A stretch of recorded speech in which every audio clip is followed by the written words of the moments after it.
Ser Podcast. Buenas noches. ¿Qué seudónimo quieres que utilicemos al principio de la conversación? Iván Vagina. Iván Vagina. Uh-huh. Vale. Esta entrevista arranca en el mar, nos despediremos en un faro. Entonces ahora, mientras escuchamos el sonido del mar, me gustaría que me contaras qué relación tienes tú con el mar. La verdad es que siempre he sido una persona más de montaña, he de decirte. Creo que eso se debe a que soy Virgo y es un signo de tierra.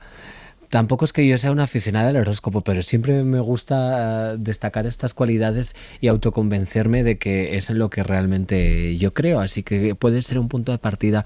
Pero con relación al mar, sin ir más lejos, el lugar donde nací, porque yo me he criado casi toda mi vida en segunda línea de playa en una localidad de Mallorca que se llama Magaluf, conocidísima por su droga caníbal y su deporte... El balconing, efectivamente, un paraje muy internacional y uno de los principales destinos turísticos de aquí de España. Y me gustaba mucho nadar, la verdad. Me sentía muy cómoda. Yo creo que también es porque de adolescente estaba más gorda y claro, en el mar se siente distinta a la gravedad y además es como llevar una gran sábana cubriéndote hasta el cuello. Entonces me sentía muy resguardada y con unos movimientos muy fluidos. Me hacía sentir de alguna manera... menos yo quizás y más desinhibida, y digo menos yo como algo positivo porque no siempre me ha gustado ser yo misma. ¿Y la tierra? Esa es la descripción que has hecho de tu relación con el mar. ¿Y qué relación tienes con la tierra siendo Virgo, como has dicho desde el principio? Pues eso yo creo que es algo más místico tal vez, o puede que sea performance, pero en Mallorca, que es donde yo me crié, bueno, y nací en León, que también, pues, te puedes imaginar el Bierzo, lo espectacular que es. Pero en Mallorca en concreto hay muchos pinares y había muchos pinares alrededor de mi colegio. Y yo tenía muy pocas amigas, entonces siempre fingía que los árboles me escuchaban y hablaba con ellos. ¿Y qué les decías? Pues eran conversaciones muy amenas, muy distendidas. Tampoco era nada muy trascendental aquí en plan hippilonguis, druida, chamana. Y oye, no era monólogo, era conversación. O sea que los árboles te respondían a ti también. ¿Algo te dirían? Sí, supongo. A veces una está tan ensimismada que puede mantener una conversación consigo misma.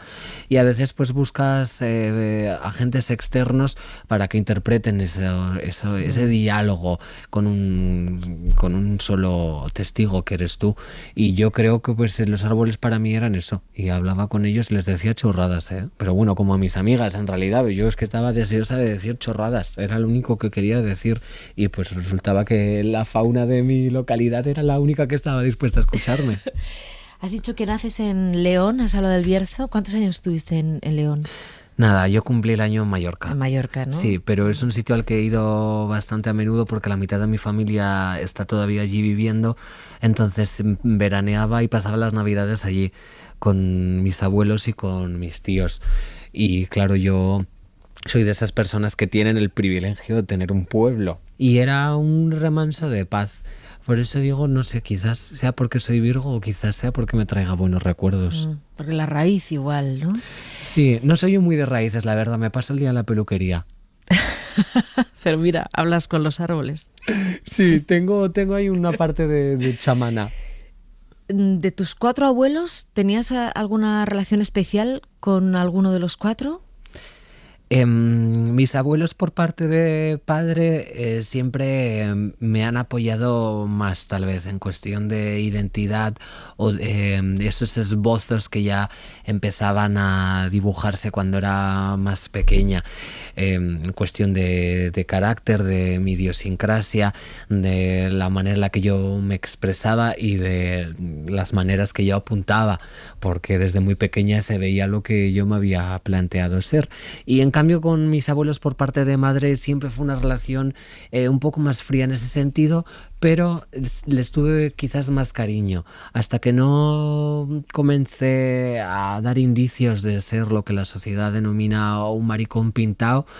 Tenía muy buena relación con ellos, sobre todo con mi abuela. Con tu abuela. Sí. Si tú te visualizas con tu abuela, vamos a visualizar esa imagen. ¿Cómo te ves? Pues me veo muy contenta, la verdad, muy a gusto, porque ella encarnaba todos los valores de la mujer tradicional de antes, que por supuesto hay que deshacerse de esos estereotipos, pero al fin y al cabo el problema está en que esas tareas de cuidado se vinculen exclusivamente a las mujeres, pero en esencia todo ese cariño, esa responsabilidad afectiva, ese buen trato, esa preocupación por tus emociones, ese acompañamiento, esas nociones de medicina, todo ese placer y esos conocimientos de gastronomía, yo creo que la persona que diga lo contrario es una necia, pero es que eran sensacionales, te hacían sentir tan bien, y los veranos era ella Era tu abuela. la que me criaba. Sí, fue como una segunda madre.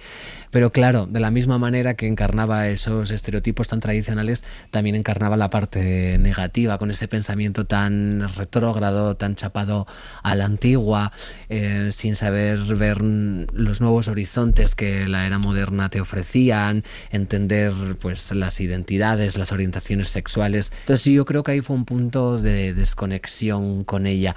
Hubo un antes y un después. Cuando empecé a descubrirme a mí misma, de alguna manera surgió el miedo y las inseguridades, y mi relación no fue tan buena, pero hasta ese momento, que fue toda mi infancia, la recuerdo con muchísimo cariño. Mi abuelo, por el contrario, también encarnaba los estereotipos de antes, y era un hombre muy rudo, muy recio, muy estoico, un poco huraño, como siempre, muy apartado, muy contundente a la hora de tomar decisiones, a la hora de dirigirse a ti. Pero llegó un momento en el que me reconcilié con él, porque verás, ellos fallecieron, mi abuela 1 año, y a los 2 años murió mi abuelo. Y claro, te puedes imaginar un matrimonio tradicional donde la mujer lo hace todo en la casa y el hombre trabaja. Estando ya jubilados, fallece su mujer, él se queda solo, toda su familia está despendolada, una en un sitio, la otra en Mallorca, una está trabajando, una tiene sus hijos. Ya no había ese núcleo familiar con el que había crecido, entonces estaba tan vulnerable y tan mono que cuando pasé las navidades con él, previas a su fallecimiento, de momento me hizo algo en la cabeza, clic, y dije, venga, voy a preguntarle a ver qué tal. Y por eso digo que hubo una reconciliación. Luego ya se murió y no tuve tiempo pues a hablar más con él ni indagar en esa parte que yo había descubierto. ¿Qué fue lo que te dijo esa Navidad? Pues no me dijo... ¿Qué fue lo que sientes al recordar esa última Navidad? Pues siento mucha pena, ¿sabes? Porque uno de los problemas de ser una infancia LGBT es que, como no te entiendes tú misma, de repente tus gustos cambian y sientes que esos gustos no son aptos para compartirlos con tu familia. Y claro, eso involucra también a personas con las que antes lo compartías tanto, como era el caso de mi abuela. Con mi abuelo no compartí nada jamás. De hecho, para mí era un ogro, era un gruñón, era un tío como muy rancio, que no me apetecía hablar con él. Pero cuando murió mi abuela y le vi tan tierno, tan entrañable, de repente pensé que debía ser muy duro también vivir encerrado en esa masculinidad tan heterodoxa, ¿no? Como siempre... evitando tus emociones, rehuyendo lo que sentías, no pudiendo comunicar las cosas, porque tenías que ser el hombre de la familia y el macho, y no podías permitirte el lujo de llorar ni de mostrar un atisbo de vulnerabilidad. ¿No lloró tu abuelo al morir tu abuela?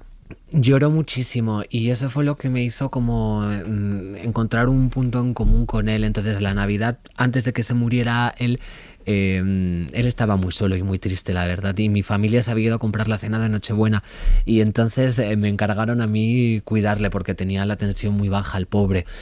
Y entonces me senté con él a ver la tele, y a mí me gusta mucho ojear los álbumes de recuerdos, y cogí el álbum para verlo porque nunca había mirado los álbumes de su boda, y me puse a verlo yo sola, y de repente él se sentó a mi lado y me empezó a explicar las cosas.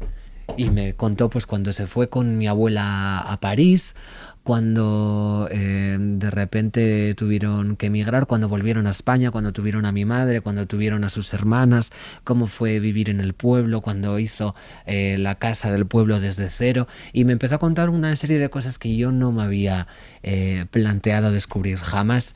Y no sé, me hizo replantear muchas cosas. Luego ya te digo que él falleció y no tuve pues más margen para comunicarme, aunque solo hubieran sido 4 palabras más con él. Pero desde ese momento me propuse a mí misma ser más tierna y más extrovertida con mis padres, con mi hermano, con mis tías y con toda la gente de mi familia, porque llega un momento, y le pasa a todo el mundo, llega un momento de que de repente ya no eres ese adolescente con el pavo desvinculada, pensando pues que son carcamales y que tú eres la tía más moderna y la nova más, y llega un momento en el que reconectas con eso. También porque empiezas a estar en una edad más madura y más adulta y te descubres por qué hicieron lo que hicieron. De repente ves que no puedes pagar el alquiler un mes y dices, a lo mejor por eso en mi cumpleaños no me quisieran comprar esa consola o ese juguete. Y a lo mejor esta cosa que yo me he dado cuenta que he hecho mal y me he equivocado, ya me lo habían dicho ellos porque ellos también lo hicieron. Y desde que murieron mis abuelos, solo tengo una. Ahora me queda mi abuela por parte de padre, que es estupenda y es un maricón, vamos, como la copa de un pino. Pero desde que murieron ellos me propuse estrechar el vínculo con mi familia. Porque a veces la familia es una desgracia. Y tú estás en todo tu derecho de querer escapar de ahí, porque hay gente que no te entiende y por mucho que tú lo hagas y te esfuerces en hacerles entender, se quedan en el ayer y no saben ver más allá de su propia nariz. Pero también hay veces que simplemente es por una falta de comunicación. Y si eso se puede solucionar, yo decidí, como soy una chica muy echada para adelante, coger al toro por los cuernos y decir, mira, mamá, me vas a contar cómo os conocisteis tú y mi padre. Me vas a contar cómo fue tu noche de bodas, a dónde habéis ido, qué habéis viajado, qué es lo que te gusta, qué querías ser de pequeña. Y simplemente pues con esa cosa tan tonta, pues de repente me siento mucho más unida a mi familia. Tengo una canción para ti, no es tuya, pero me ha sorprendido saber que esta canción fue importante para ti, porque tú naces en el 99, esta canción es de 10 años antes de que tú nacieras. Vamos a escucharla y me cuentas.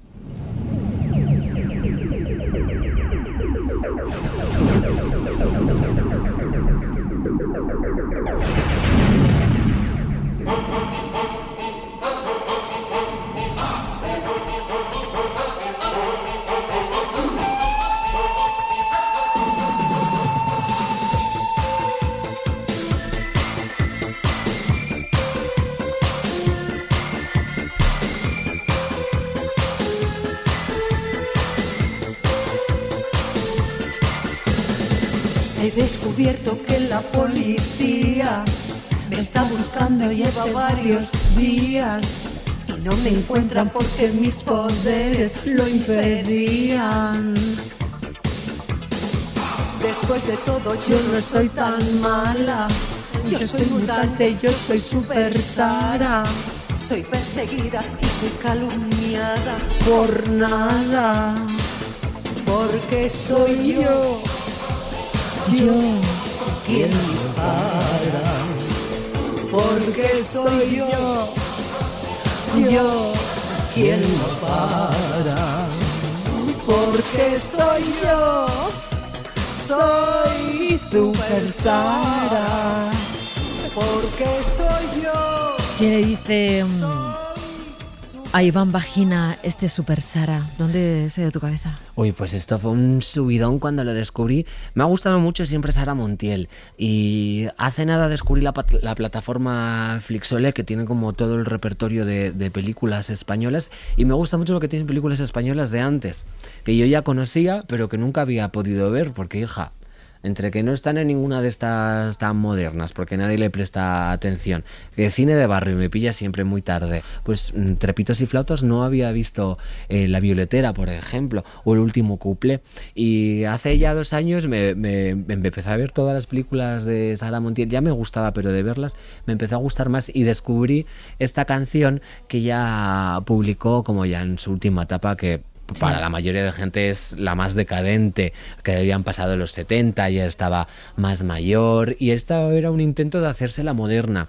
El videoclip de esta canción es fuertísimo porque es ella en un todoterreno con un croma estrepitoso detrás y 80 maricones en mallas, así sin camiseta, bailando unas coreografías de las que había antes en la tele, graciosísimas, y ella con su peluca, vestido con toda su lujuria, esos maquillajes tan espantosos que se hacía, contentísima, intentando mantenerse a la onda. Y me encanta, es que ese sintetizador, esa música tan futurista. Y esta letra, ¿no? Esa porque letra. Yo soy Super Sara, hago lo que quiero, soy libre, porque... Bueno, quiero saber por qué Iván González, Samantha Hudson, Iván cuando quieres, Samantha cuando quieres, te has puesto Iván Vagina de seudónimo. Pues mira, Iván Vagina, ya a mmí, yo siempre he sido una tía muy procaz, la verdad, y a mí me gusta una imprecación más que un tonto un lápiz, y entonces yo que era muy mal hablada, y a mí yo estaba todo el rato con coño, polla, chocho, tetas, meao, todo en la boca. Caca no, porque soy cero escatológica. Y me dije, pues mira, Iván, que es mi nombre, y Vagina, pues porque supongo que era una manera de tener un nombre resultón, que llamara la atención. Y fue el nombre que me puse en todas mis redes sociales cuando me abrí todas mis redes sociales. Porque yo siempre llego tarde a todos los sitios, menos a las citas que tengo. ¿Eres puntual? Soy puntual sí. Cuando hay que ser profesional, pero en lo que respecta a mis intereses particulares soy un desastre. Y con las redes sociales ocurrió eso. Entonces, cuando me abrí Snapchat, que era una red social que estuvo muy de moda cuando yo era adolescente, que podía subir vídeos que duraban como 14 segundos y luego desaparecían, me puse Iván Vagina. Y luego me lo puse en Instagram, me lo puse en el mail que utilizaba en el instituto también. Entonces ya era una manera de alter ego medio drag queens. Hay una parte de tu exposición, de tu discurso, que me gusta muchísimo. Y es que apelas a la libertad individual. Es decir, aunque es verdad que te consideran un referente LGTBI, QRBJK, ¿no? Pero hay una parte en la que cada vez que hablas, cada vez que expones lo que piensas, apelas a tu libertad y solo a tu libertad. En una sociedad en la que es muy difícil ser quien uno quiere o quien una quiere ser, ¿no? Sí, siempre hablan de mí como referente LGBT, como tú has dicho. A mí me parece que yo no soy un referente de nada, porque también para ser un referente yo creo que tienes que tener unas experiencias con las que la gente se sienta identificada, y yo a día de hoy soy una privilegiada porque, bueno, la gente en general no trabaja de lo que le gusta. Pues te puedes imaginar una persona que es travesti, que se dedica al espectáculo, y a mí me va sorprendentemente muy bien y hago cosas que me gustan, y en cierta manera he tenido más o menos facilidades dentro de lo que no cabe. Hablas con ningún rencor. No hay nada de rencor en nada de lo que dices, ni hacia el instituto, ni hacia aquel profesor que denunció tu trabajo y toda aquella movida que se montó, ni hacia la gente que te ha rodeado, ni hacia la gente que... No hay nada de rencor en tu exposición, nada. Es que el rencor es muy venenoso y te pudre por dentro, y al final yo creo que todas somos víctimas de nuestro contexto. Entonces, si yo hubiera estado en su lugar, no sé si habría hecho algo distinto con las herramientas que tenían en ese momento. Entonces, y también estoy muy agradecida a lo del colegio, por ejemplo. Si la Iglesia Católica y los partidos de ultraderecha no hubieran puesto el grito en el cielo, pues yo no tendría esta carrera seguramente. Sí. Un segundito, déjame que cuente para los oyentes que no te conozcan, es solo una frase, que fue un trabajo que tú presentaste en el instituto titulado Maricón. Te pusieron un 9, un sobresaliente, era 9 sobre 10 en aquel momento, y un profesor de religión se enfadó, lo denunció, te excomulgaron y se montó una muy gorda. Sí, mira. Pero eso también es verdad que fue el principio de tu carrera. No sabes dónde habrías estado ahora sin ese capítulo que forma parte de tu vida, claro. Claro, yo cuando me pongo Iván Vagina ya era porque sentía como un gusanillo dentro, de decir... Iván González no me define para nada, lo que soy me parece tremendamente aburrido, así que si no sabes lo que eres, pues lo finges. y te montas tu personaje y a base de ensayar el personaje pues te irás descubriendo a ti mismo, porque la vida es un teatro y nuestra personalidad es un guión sujeto a cambios. Entonces a veces interpretas un guión que han diseñado los demás para ti y a veces te conviertes en la mártir de tus propias pasiones y tú misma te vuelves tu propia guionista, y es lo que decidí yo hacer. Entonces me puse Iván Vagina en la ESO. Cuando pasé a bachiller ya cambié de nombre y me empecé a llamar Samantha Hudson. Y claro, nuevo instituto. Oye, ¿que de dónde sacaste ese nombre tan internacional? Pues en realidad no tiene razón de ser, la verdad, como la mayoría de cosas que hago, pero me gusta pensar que para una chica tan particular, pues nada más estrafalario que un nombre muy común y muy habitual, que aquí en España a lo mejor no se suena tanto, pero Samantha Hudson en los países de habla inglesa es como llamarse María Jiménez. Es verdad. Y ya te digo, es un poco... ¿Tú perdiste totalmente la fe? ¿Nunca la tuviste? ¿Eres devota? ¿Te gustaría...? Te excomulgaron, ¿no? ¿Te gustaría, no sé, de repente un día casarte por la iglesia? Por preguntar. No, a mí si la hago es por el paripé y por la performance, realmente. O sea, cuando yo paso a bachiller, que es cuando hago este videoclip que me proponen como un trabajo para la asignatura de cultura audiovisual, en el que yo decido hacer una canción protesta criticando a la Iglesia Católica. Posteriormente se arma todo ese revuelo. Es lo que hemos dicho de mis inicios. Ya me hicieron todas las relaciones públicas, la campaña de marketing me la hizo la Iglesia Católica y los partidos de ultraderecha. Cuando ocurre todo eso y yo hago esa canción, sí que tenía fe religiosa, la verdad. Yo de los 11 a los 12 años era una chica muy católica. Es verdad que me duró poco el catolicismo, pero hija, los caminos del Señor son inescrutables. Entonces yo creía mucho en Jesús, porque igual que hablaba con los árboles porque nadie me quería escuchar, pues yo seguía sin tener muchas amigas ni un entorno que me apoyara. En cuanto a relaciones personales, no hablamos de mi familia. Entonces dije, si nadie me quiere, que me quiera Jesús.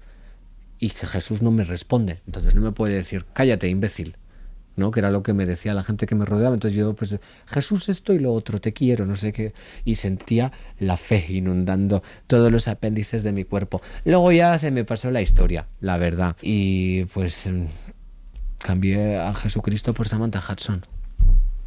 Tienes una gira que te va a llevar todo el verano de aquí para allá, después todo el otoño, invierno, acaba en el 2023, la gira. Sí. ¿Cómo te lo planteas, este non-stop, este no parar?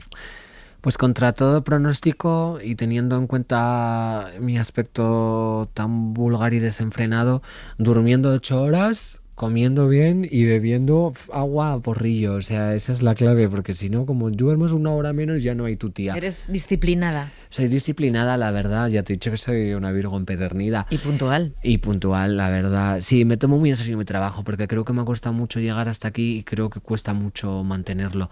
Entonces, siempre mi familia ha sido muy trabajadora y yo he valorado mucho esos esfuerzos, así que quiero valorar también los míos. Por eso, nada, en cuanto termine esta entrevista, me iré a dormir, porque el viernes, sin ir más lejos, tenemos un show por primera vez en Burgos. ¿Burgos? Después en Santander. Sí. ¿Te apetece Burgos? ¿Es una plaza difícil? Es una plaza difícil porque yo creo, al final mi público, aunque hay de todas las clases y se junta ahí una caterva maravillosa, hay un 50% que es LGBT. Y yo creo que en Castilla y León, por lo que yo conozco de León y de Burgos, este colectivo está un poco como en la sombra todavía. Creo que hay muchas cosas que romper a nivel de cuestiones sociales en León y en Burgos, que es de lo que yo conozco. Pero claro, entonces estamos ahí luchando. El resto de fechas han ido soberbias y fenomenales y esta va a ir muy bien también. Así que espero que todas las burgalesas vengan a verme y que vengan a Santander también, que es otra fecha que voy por primera vez. Y nada, a seguir con la gira, seguir girando. Espero no marearme de tanto dar vueltas. Samantha Hudson, te vamos a llevar a un faro. Venga. Entonces, dime, ¿con quién estarías? Puedes encontrarte o reencontrarte. Y también me gustaría que nos dijeras qué música estaría sonando en ese faro y en ese encuentro o reencuentro. Yo voy a decir con mi abuelo y mi abuela de parte materna, y me gusta mucho una canción de Chabela Vargas que se llama Luz de Luna, que tiene ella muy bonita y me recuerda siempre a una historia. Mi abuelo era albañil Y mi primo pequeño, cuando veía la luna que todavía no estaba llena y salía esa media luna tan bonita, tan de cuento, siempre le decía a su madre, a mi tía: tienes que llamar al abuelo que suba corriendo con la escalera a la luna, le dé un golpe de martillo y la arregle, porque la luna está rota, está a medias. Entonces Luz de Luna, siempre que la oigo, me recuerda mucho a ese momento. A lo mejor no les diría nada, ¿eh? Yo con darles un abrazo... Eso te iba a decir. No vamos a pensar en qué conversación mantendríais, pero sonando Chabela Vargas en El Faro y con tus abuelos, tú que has hablado de que decidiste ser cercano, tierna, cariñosa, dime físicamente cómo estarías con tu abuelo y con tu abuela. Pues llorando como una magdalena y aferradas a ellos como un escarabajo a la savia de un árbol. La verdad, les daría un abrazo. Samantha Hudson, ha sido un placer que has estado aquí con nosotras. El placer es mío, muchas gracias por invitarme. Para sentir divina la ilusión que me trajiste, para sentirte mía tú como ninguna. Pues desde que te fuiste yo no he tenido luz de luna. Pues desde que te fuiste yo no he tenido luz de luna. Yo siento tus amarras como garfios, como garras que se ahogan en la playa de la farra y el dolor. Y siento tus cadenas arrastras en mi noche callada, que sea plenilunada, azul como ninguna. Pues desde que te fuiste yo no he tenido luz de luna. Pues desde que te fuiste yo no he tenido luz de luna.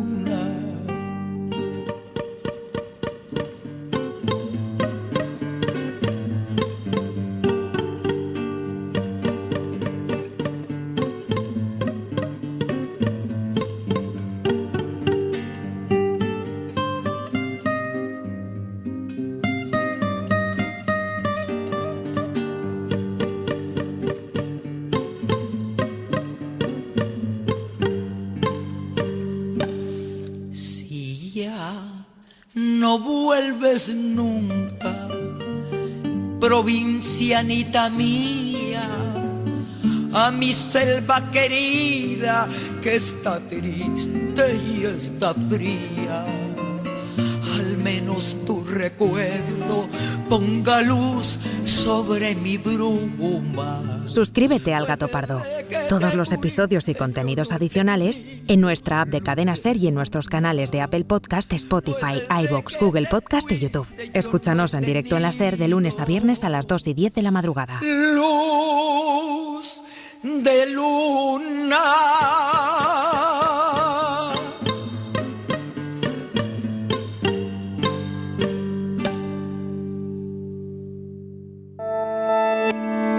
Cadena Ser. La radio.